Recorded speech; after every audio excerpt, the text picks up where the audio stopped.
welcome back to my channel. It's been a while since I last updated.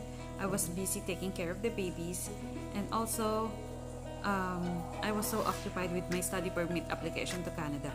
So after 64 days, our family's application was already approved by the IRCC via the student pathway.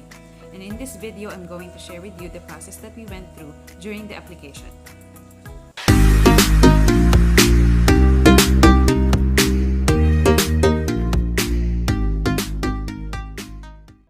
Canada has one of the best educational systems in the world right now. So if you're planning to go to college or pursue further studies to increase your or upgrade your credentials, then you can never go wrong with Canada. And another good reason to go there is because it opens up a lot of migration pathways for you should you later on decide to stay there permanently. So without further ado, here are the steps that we went through. Oops. Since I already know the program that I want, the first thing I considered was the province where I want to go or where I want to stay. So Canada has 10 provinces, and I suggest that you choose based on your work background or your industry.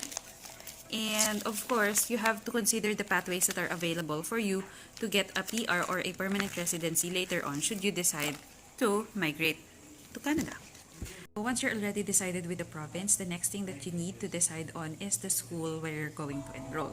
So take note that not all schools will make you eligible for the PGWP or the Post-Graduation Work Permit. The Post-Graduation Work Permit or the PGWP lets you work full-time anywhere in Canada after you finish your studies.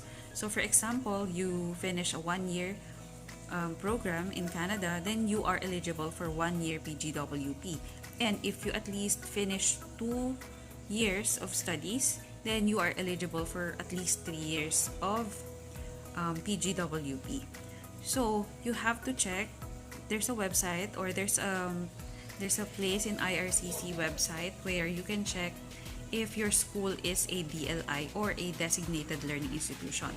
If it's not a DLI, then it's not eligible for PGWP, and you will have to go home after you finish your studies. So make sure that you check with the IRCC website. Number 3 is to choose the intake.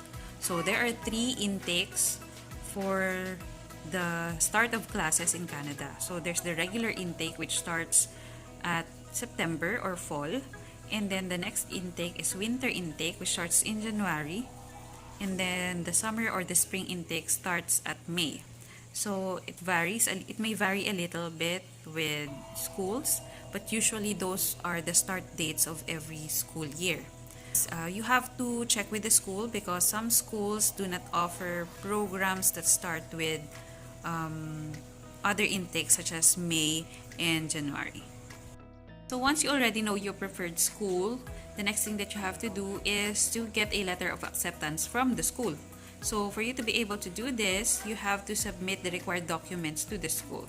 So some of the documents that I have submitted are my transcript of records, my diploma. I did not submit my IELTS. I did not have to take my IELTS. I just submitted my English as medium of instruction certificate. So yeah, those things. You also, if you are asked to pay for the application fee, then you have to pay those things to get the letter of acceptance. And once you get the letter of acceptance, the next thing that you have to do is to prepare your statement of purpose. Since you will not be interviewed for the visa application, it is best to really put on some effort in making a good statement of purpose. It has to be clear. So maybe I will make a separate video for that on how we made our statement of purpose. So just make sure that everything you say in your statement of purpose is supported by documents, legal documents. So after going through all that, it's time to lodge your application. So that's the next step. So in lodging your application, it can be online or it can be paper-based. For our case, we did an online application. Once you have lodged your application, you can just wait for further instructions for your biometrics. And also, if you haven't done your upfront medical examination, you can just wait for the IRCC to request a medical examination for you. So currently, the regular processing time for your study permit application, if it's a regular stream, then it's 12 to 13 weeks. With the Study Direct stream, it's about 4 to 6 weeks.